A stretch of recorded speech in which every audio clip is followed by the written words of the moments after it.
Hello po, kumusta po kayo? Sana po ay ayos lang.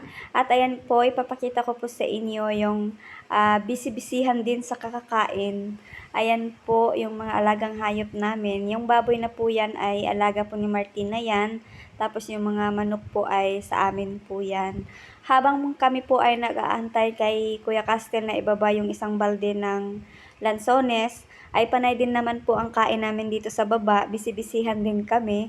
At biglang lumapit po yung baboy at yung mga manok. Ayan, nakikikain din po sila.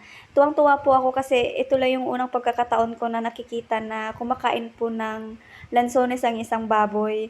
At talaga pong buong lansones talaga yung kinakain niya. Kaya nagulat ako kasi natanong ko nga si Martina, hindi ba siya napapaitan doon sa buto ng lansones at medyo mapait po yun.